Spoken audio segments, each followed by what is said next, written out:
나는 그분을 언제나 선생님이라 불렀다. 그러니 여기서도 그냥 선생님이라 칭하고 본명은 밝히지 않겠다. 이것은 사람들의 불필요한 호기심을 염려해서라기보다는 그렇게 부르는 것이 나한테 자연스럽기 때문이다. 나는 그분에 대한 기억을 떠올릴 때마다 곧바로 선생님이라고 부르게 된다. 붓을 쥐고 글을 쓸 때에도 마음은 늘 한결같다. 나에게조차 낯선 이름으로는 도무지 부르고 싶은 마음이 들지 않기 때문이다. 내가 선생님을 알게 된 것은 가마쿠라에서다. 그때 나는 아직 젊은 학생이었다. 여름방학 중에 바닷가에 놀러간 친구한테서 꼭 내려오라는 엽서를 받고 난 약간의 돈을 마련해서 해수욕장으로 향했다. 그 돈을 구하는데 2-3일이 걸렸다. 그런데 내가 가마쿠라에 도착한 지 사흘도 안 돼서 나를 부른 그 친구는 급히 고향으로 돌아오라는 전보를 받았다. 전보에는 어머니가 편찮으시다고 짧게 쓰여 있었는데 친구는 그 말을 듣지 않았다. 친구는 오래전부터 고향에 계신 부모님으로부터 내키지 않는 결혼에 강요당하고 있었다. 그는 요즘 말로 하면 결혼하기엔 너무 젊고 혈기왕성했다. 게다가 그 결혼 상대자가 영 마음에 들지 않았다. 그래서 방학이면 당연히 돌아가야 할 집에 일부러 가지 않고 도쿄 근처에서 놀고 있었던 것이다. 그는 나에게 전보를 보여주며 어쩌면 좋겠냐고 물었다. 나는 어떻게 대답해야 할지 몰랐다. 하지만 그의 어머니가 편찮으신 것이 사실이라면 빨리 가는 게 도리였다. 그렇게 해서 그는 결국 집에 가게 됐고 모처럼 놀러 온 나는 혼자 남게 되었다. 학교 수업이 시작되려면 아직 멀었기 때문에 돌아가도 별로 할 일이 없었던 나는 내려오면서 잡아둔 여관에 당분간 머물기로 결정했다. 친구는 중국에서 활동하는 어느 자본가의 아들로 경제적으로 별 부족함이 없었지만 학교도 같았고 나이도 나이니만큼 생활하는 수준은 나와 별로 다르지 않았다. 그리고 나 또한 혼자서 의리의리한 여관을 찾은 만큼의 여유는 없었다. 내가 묵은 여관은 가마쿠라에서도 외곽에 자리하고 있었다. 당구를 치거나 아이스크림 하나라도 맛보려면 기나긴 밭고랑을 넘어가야 했다. 차로 가도 20전은 찻싸구를 지불해야 할 만큼 멀었다. 하지만 부자들의 별장이 여기저기 몇 채씩 세워져 있는 곳이었다. 그리고 바다와 아주 가까워서 해수욕을 즐기기에는 안성맞춤인 위치였다. 나는 매일 바다에 들어가기 위해 여관에 나섰다. 불에 그을리다만 낡은 초가 지붕을 사이를 빠져나와 바닷가로 내려오면 근처에 이렇게 많은 도시 사람들이 있었나 싶을 정도로 많은 피서객들이 모래사장 위를 돌아다니고 있었다. 바닷속이 공중 목욕탕처럼 북적이는 때도 있었다. 그 많은 사람들 가운데 아는 사람이 한 명도 없었던 나는 이런 번잡스런 풍경에 둘러싸여 모래 위에 엎드려 있거나 바닷물에 무릎까지 담그고 여기저기 뛰어다니며 나름대로 피서를 맡기겠다. 나는 이런 혼잡 속에서 선생님을 발견했다. 그때 해안에는 찻집이 2군데 있었다. 나는 별다른 이유 없이 그중 한 집을 택해 드나들었다. 하세 해변에 커다란 별장을 갖고 있는 사람들과는 달리 전용 탈의실을 갖고 있지 않은 대부분의 피서객들에게는 반드시 공동 탈의실 역할을 하는 곳이 필요했다. 사람들은 이곳에서 차를 마시고 쉬는 일 외에도 수영복을 세탁하거나 소금물에 젖은 몸을 닦거나 모자나 양상 같은 소품을 맡기는 일을 했다. 난 수영복이 없었지만 소지품을 도난당할 염려는 있었기 때문에 바다에 들어갈 때마다 그 찻집에 들러 옷을 벗어놓았다. 내가 그 찻집에서 선생님을 본 것은 선생님이 마치 옷을 벗고 막 바다로 뛰어들려던 참이었다. 나는 그때 선생님과는 반대로 젖은 몸을 바람결에 말리면서 모래사장으로 올라오고 있었다. 선생님과 나 사이에는 시야를 가로막는 몇 개의 검은 머리들이 오락가락하고 있었다. 난 선생님을 그대로 지나칠 수도 있었다. 그 정도로 바닷가는 혼잡했고 그만큼 내 머리는 열기로 혼미해져 있었다. 그럼에도 내가 선생님을 놓치지 않았던 것은 선생님이 웬 서양 사람과 함께 있었기 때문이다. 그 서양 남자의 부드러워 보이는 새하얀 피부색은 찻집으로 들어오는 순간 곧 나의 시선을 끌었다. 유카타를 입은 그는 그 옷을 탁자 위에 훌렁 벗어놓은 채 팔짱을 끼고 바다를 바라보며 서 있었다. 그는 아랫도리에 우리가 입는 하루마타 외에는 아무것도 걸치고 있지 않았다. 내 눈에 그게 가장 이상해 보였다. 나는 이틀 전에 유이가마 해변까지 가서 모래사장 위에 쭈그리고 앉아 서양 사람들이 바닷물에 들어가는 모습을 한동안 바라보았다. 내가 엉덩이를 붙이고 앉았던 곳은 약간 높이 솟은 언덕이었고 그 바로 옆이 호텔 뒷문이었기 때문에 내가 바라보고 있는 동안 많은 남자들이 소금물을 뒤집어 쓰고 나왔지만 아무도 배나 팔, 허벅지를 허옇게 내놓고 있진 않았다. 더군다나 여자들은 몸뚱이를 천으로 감싸고 있었다. 대부분 머리에는 고무로 만든 모자를 쓰고 있어서 젓갈색이나 감색, 남색 머리가 파도 사이로 동동 떠다녔다. 그런 모습들만 목격했던 내 눈에는 하루마타 하나만 걸치고 사람들 앞에 서 있는 이 서양 사람이 아무래도 신기해 보였던 것이다. 마침내 그는 자기 옆을 돌아보고 거기 앉아있던 일본인에게 한두 마디 말을 걸었다. 그 일본인은 모래 위에 떨어진 손수건을 집어들던 터였는데 그것을 줍자마자 곧 얼굴을 감싸고 바다 쪽으로 걸어나갔다. 그 사람이 바로 선생님이었다. 나란히 서서 해변으로 걸어 내려가는 두 사람의 뒷모습을 나는 단순한 호기심에서 지켜보았다. 그 다음 그들은 곧바로 파도 속으로 걸어 들어갔다. 그리고 얕은 바닷물에서 첨벙거리고 있는 많은 사람들을 헤치고 빠져나가 비교적 넓은 지점까지 가더니 두 사람 모두 본격적으로 수영을 시작했다. 그들은 사람들의 머리가 아주 작게 보이는 남바다까지 곧장 헤엄쳐 나아갔다. 그러곤 다시 일직선으로 헤엄쳐 해변으로 돌아왔다. 두 사람은 찻집에 와서는 우물물에 씻지도 않고 곧장 수건으로 몸을 대충 닦고 옷을 주워 입고서는 어디론가 가버렸다. 그들이 나가버린 다음 나는 테이블 의자에 앉아 담배를 피워 물었다. 그러고는 멍하니 앉아 선생님의 모습을 떠올렸다.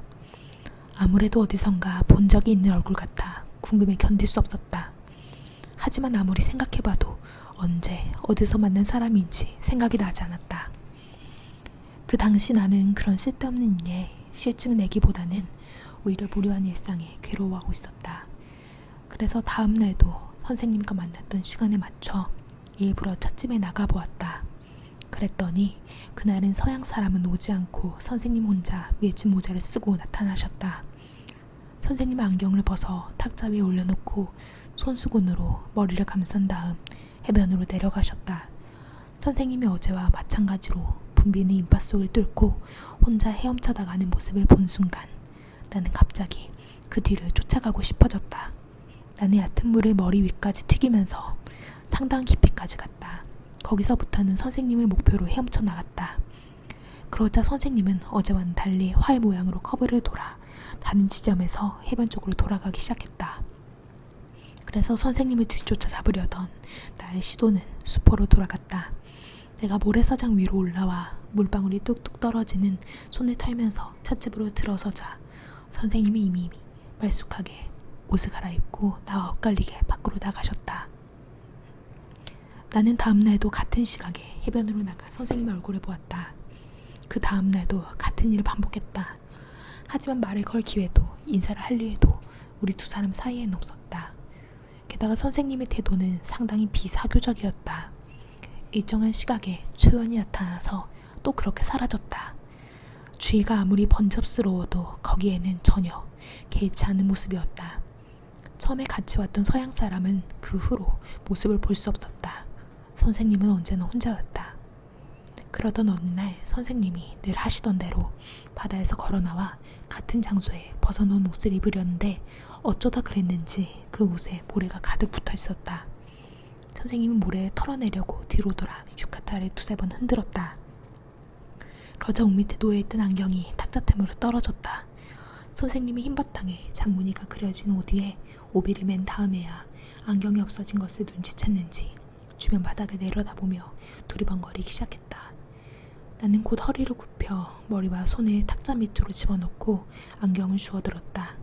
선생님은 고맙다고 하며 내 손에서 안경을 받아드셨다. 다음날 나는 선생님의 뒤를 따라 바다에 뛰어들었다. 그리고 선생님이 가는 방향으로 헤엄쳐 나아갔다. 200m 정도 더 앞으로 나아가자 선생님은 뒤를 돌아보며 내게 말을 거셨다. 드넓은 푸른 바다 위에 떠있는 것은 나와 선생님 둘밖에 없었다. 고개를 들고 먼 곳을 보니 강렬한 태양빛이 수면과 산을 비추고 있었다.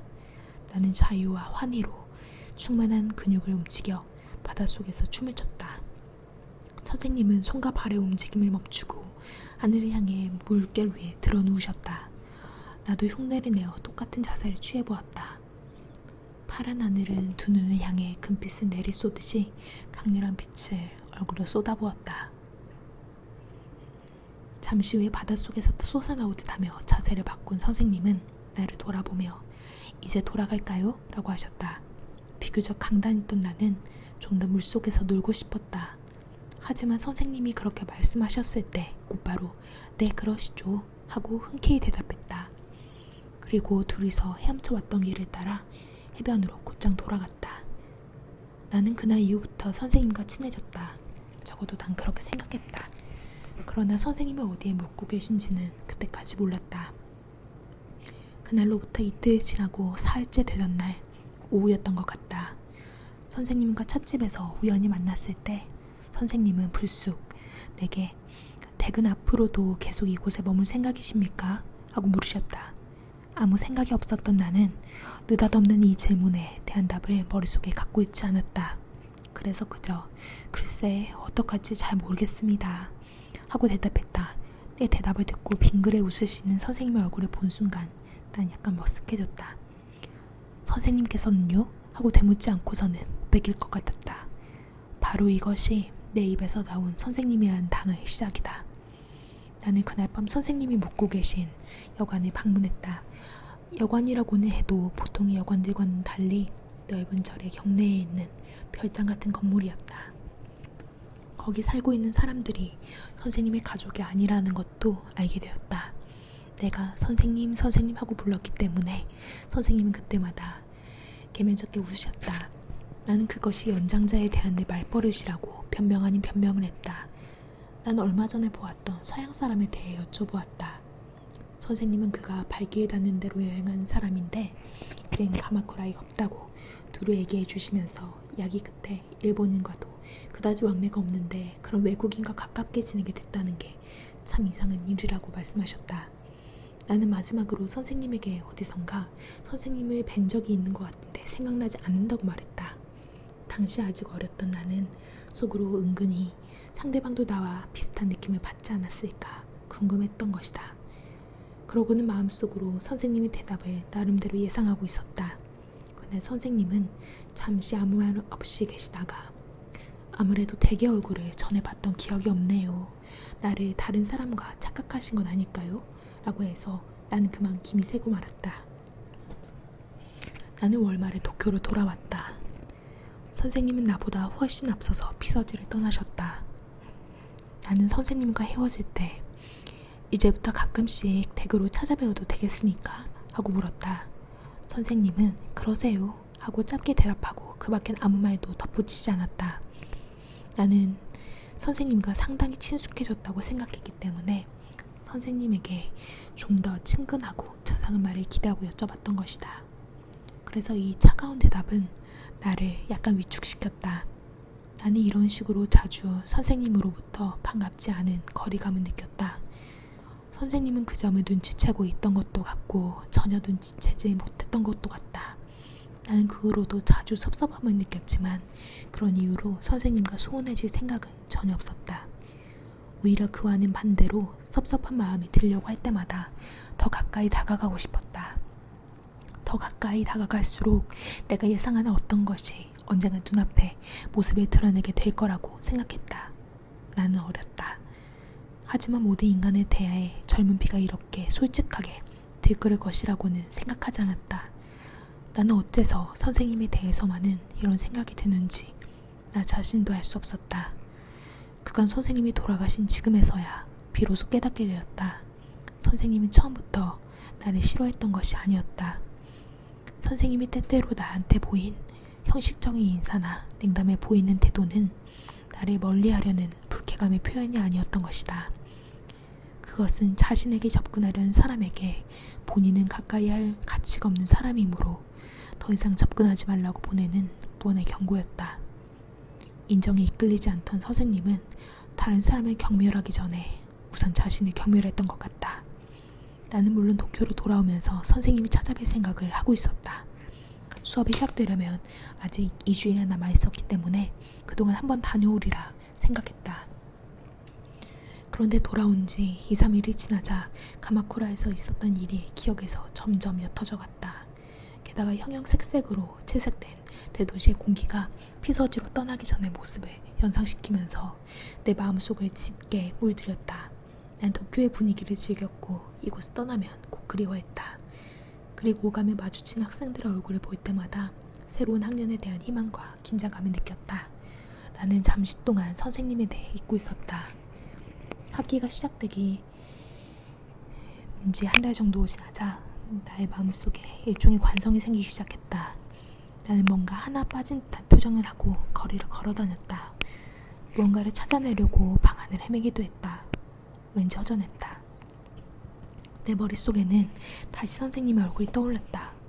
난 선생님을 만나고 싶어졌다. 처음 선생님 댁을 방문했을 때 선생님은 댁에 계시지 않았다. 두 번째 찾아간 건 그 다음 주 일요일이었다고 기억된다. 맑게 갠 하늘이 온몸을 휘감는 듯한 기분 좋은 날씨였다. 그날도 선생님은 댁에 계시지 않았다. 가마쿠라에서 선생님은 당신 입으로 직접 거의 매일같이 집에 있다고 말씀하셨다. 외출을 싫어한다는 말도 덧붙이면서 말이다. 그런데 두 번이나 찾아와서 두 번 다 허탕을 친 나는 선생님의 그 말을 떠올리고 괜히 어딘가에서 삐져나오는 불만을 느꼈다. 나는 그대로 돌아올 수 없었다. 하녀에게 선생님 안 계신다는 말을 듣고도 선뜻 발걸음을 돌리지 못하고 현관 앞에 서 있었다. 얼마 전에 명함을 받았던 사실이 기억난 하녀는 나를 밖에 세워두고 다시 안으로 들어갔다. 조금 있다 사모님으로 보이는 부인이 대신 나왔다. 기품 있는 여인이었다. 그 부인은 선생님께서 지금 어디로 출타하셨는지 차분한 목소리로 말해주었다. 선생님 매월 이 날짜가 되면 조시가의 묘지에 있는 어느 묘소에 성묘하러 가는 습관이 있다고 말했다. 부인은 이제 막 나가셨으니 언제 돌아오실지 모르겠네요 하고 나에게 미안한 듯 말했다. 나는 부인에게 인사를 하고 밖으로 나왔다. 번화한 거리 쪽으로 한동안 걸어나가자 나는 이왕 나온 김에 산책이나 할 겸해서 조시가에 가고 싶어졌다. 선생님을 만날 수 있을지 아니면 엇갈릴지 궁금하기도 했다. 그래서 곧 발걸음을 돌려 조시가에로 향했다. 나는 묘지 앞에 펼쳐진 논을 좌측으로 돌아서 양쪽으로 단풍나무가 서 있는 넓은 길 사이로 곧장 걸어 들어갔다. 그러자 그 끄트머리쯤에 있는 차츠 안에서 선생님을 보이는 사람이 걸어 나왔다. 그 사람의 안경테가 햇빛에 반사되는 것을 볼 수 있을 만큼 가까이 다가갔다. 나는 불쑥 선생님 하고 큰 소리로 불렀다. 선생님은 갑자기 걸음을 멈추고 내 얼굴 쳐다보셨다. 선생님은 계속 어떻게라는 같은 말을 반복하셨다. 그 말은 인적이 뜸한 한낮에 묘한 뉘앙스를 풍기며 울렸다. 즉시 뭐라고 대답할 말이 없었다. 내 뒤를 따라온 겁니까? 어떻게? 선생님 태도는 오히려 침착했다. 음성은 더 낮게 깔렸다. 하지만 그 표정 속에는 확실히 뭐라고 말할 수 없는 어두운 그림이 드리워져 있었다. 나는 내가 왜 여기 왔는지 선생님께 말씀드렸다.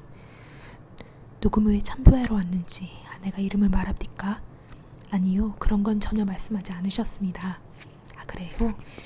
그렇지, 그런 건 말할 리가 없지요. 처음 만난 분께 말할 필요가 없으니까. 선생님은 그제서야 편안해진 모습이었다. 그러나 나는 그 의미를 알 수 없었다.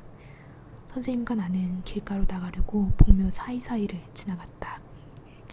이사벨라 누구의 묘, 신복 로긴의 묘 옆에 일체 중생 신류불성 이라고 적은 조그마한 사각형 탑이 세워져 있었다. 전권공사 누구누구라는 것도 있었다. 나는 안등렬이라고 새겨진 작은 묘 앞에서 이건 뭐라고 읽지요? 하고 선생님께 물었다. 선생님은 앤드류라고 읽으라고 그렇게 적어놓은 것이겠지요 하고 답하시며 쓴웃음을 지으셨다. 선생님이 이 비석들이 만들어진 다양한 양식에 대해 나처럼 재밌고 아이러니하다고 받아들이는 것 같지 않았다. 내가 이것은 둥근 모양이라는 둥, 저것은 가늘고 긴 모양의 화강석이라는 둥, 손가락으로 가리키고 떠드는 것을 처음에는 말없이 듣고 계시다가 마침내 댁은 죽음에 대해 아직 심각하게 생각해 본 적이 없군요 하고 한마디 하셨다. 나는 입을 다물었다. 선생님도 그 이상은 아무 말씀도 하지 않으셨다. 묘지의 경계선 즈음에 커다란 은행나무가 하늘을 가리듯이 우뚝 서 있었다. 그 아래까지 왔을 때 선생님은 높은 가지를 올려다보면서 좀 더 있으면 보기 좋을 겁니다. 이 나무가 완전히 노란색으로 변해 떨어지면 이 일대는 금빛 낙엽으로 뒤덮이게 되지요 라고 하셨다. 선생님 매월 한 번씩은 꼭 이 나무 아래를 지났던 것이다. 맞은편에 울퉁불퉁한 지면을 고르게 다듬어서 새 묘지터를 만들고 있던 남자가 괭이 질하던 손을 잠시 멈추고 우리를 바라보았다. 우리는 그곳에서 왼쪽으로 가로질러 곧 길가로 나왔다. 이제부터 어디로 갈지 특별한 목적지가 없던 나는 선생님이 가는 곳으로 발길을 옮겼다. 선생님은 어느 때보다 더 침묵을 일관하셨다. 그래도 나는 별로 지루하다는 느낌도 없이 뚜벅뚜벅 함께 걸어갔다. 곧장 댁으로 가십니까? 네, 특별히 들릴 곳도 없으니까요. 우리는 다시 아무 말 없이 남쪽으로 걸어 내려갔다. 선생님 댁 선산이 저쪽에 있습니까? 하고 나는 다시 입을 댔다. 아니요. 어떤 분의 묘가 있습니까? 양치는 묘소인가요? 아니요. 선생님은 그 이상 아무 대답도 하지 않으셨다. 그래서 나도 이야기를 그 정도에서 그쳤다. 눈길을 하나 지나온 다음에 선생님 갑자기 지나쳐 온 곳으로 되돌아가셨다.